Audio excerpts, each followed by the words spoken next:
We have exciting cycle news for you. No, I am still not pregnant with twins. I'm a one baby at a time kind of gal. Thank you very much. But remember our fiscal cliff wheel of misfortune? I do. Well, we would like you to meet the sequester wheel of misfortune. Same great idea, different great DC crisis. And today we're going with super sequester. What? I don't know. If you need reminding, the sequester is that $1.2 trillion in automatic spending cuts we're up against next month in defense and domestic spending. The one thing that is exempt from it are entitlements, but that doesn't mean things like Social Security are not also on the chopping block. And a new study conducted by the National Academy of Social Insurance shows the majority of Americans are actually willing to pay a little more and allow changes to the program in order to save it. Jasmine Tucker is the senior policy analyst focusing on income security at the National Academy of Social Insurance. Jasmine, before we start, I hear that not only is your middle name Valentine, but that today is also your birthday. Happy birthday. What? Thank you. Thank you very much. That's apropos. I know. It's an honor to have you joining us on your special birthday, Valentine, middle name in honor of day. Anyway, with that elegant way to start our conversation, what basically, if you could just sort of take us through the research, what were the more surprising things? What jumped down at you? You know, what was really surprising is that Americans support and value Social Security. They are willing to pay more, as you said, for benefits, and they actually want to pay for benefit increases as opposed to benefit cuts. So when you say that, what exactly, how are they willing to pay more for it, and what sort of benefit increases are they looking for? Sure. So when we're talking about, we asked them their attitudes about Social Security, about their attitudes towards taxes, excuse me. So 84% of Americans say that they don't mind paying taxes because they know that Social Security provides security and stability to millions of Americans. And so more than that they don't mind, they're willing to increase taxes. So 82% of Americans said that they're willing to increase taxes on all Americans paying into Social Security, and 87% say that they're willing to raise taxes on wealthy Americans. And our findings were true across party lines. Jasmine, that is hard to believe, but according to the Social Security Administration, Social Security has been running deficits since 2010 and owes $11.3 trillion more in benefits over the next 75 years than it will receive in payroll taxes. Why aren't we considering raising the retirement age and changing benefit levels for people who don't need to rely on Social Security? That's a great question, Essie. I'm glad you asked it. There are many ways to strengthen Social Security for the future. And in our study, we looked at increasing taxes, we looked at improving benefits, and then we also looked at benefit cuts. So some of these, you know, raising the retirement age or means testing that you're talking about. And what we found was people don't want to means test. They believe in social insurance. They want everyone who pays into Social Security to receive benefits back. For the raising the retirement age, people were sort of mixed on raising it to 68. They said, you know, maybe I could work one more year.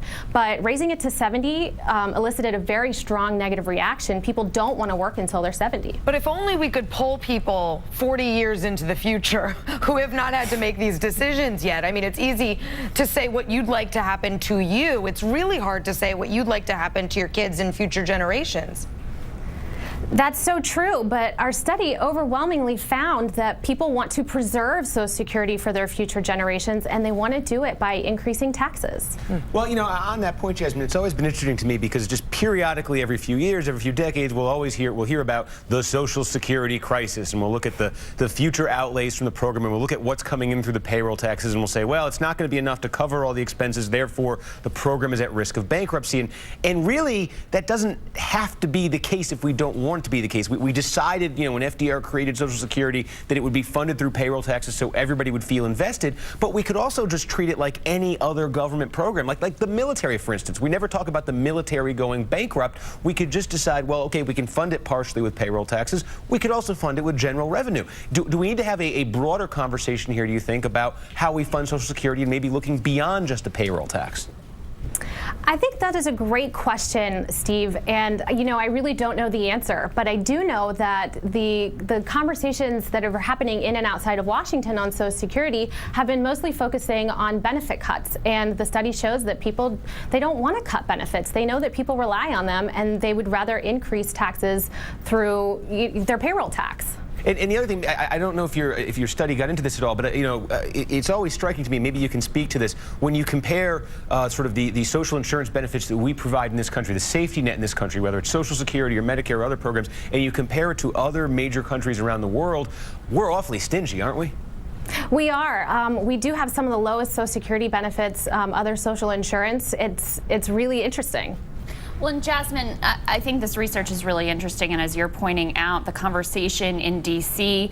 on both sides seems to center around how can we cut benefits to be able to preserve the program. The president himself floated chain CPI, which is in effect a benefit cut, when what your study is saying that people actually want to increase the cost of living adjustment. So have you taken this research to any members of Congress, anyone in the administration, and how has it been received in D.C.? I think people are very surprised by the results in D.C. They weren't expecting that people want to increase benefits and pay for them. So we do have planned some Hill briefings coming up in February. Next week we plan to brief the White House. And so we're hoping that, people can be more informed about what Americans really want when it comes to Social Security. Well, and Jasmine, just as one final point, help us understand, because there's a lot of misinformation out there about the financial state of Social Security right now. Where are we right now in terms of Social Security's financing? So the most recent Social Security trustees report was in 2012. We'll have another one in April 2013, in just a couple of months.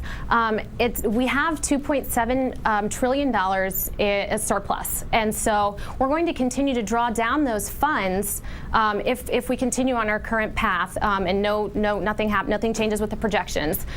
We'll draw down those funds until 2033, and so we can pay full benefits until 2033, and thereafter we can pay about 75% of benefits. So for 75 years into the future, Social Security is about 85% solvent. And so our study was looking at if we were going to strengthen Social Security for the future and ensure that 100% of benefits can be paid for 75 years, for 150 years, for forever, what Americans would want, what changes they would want.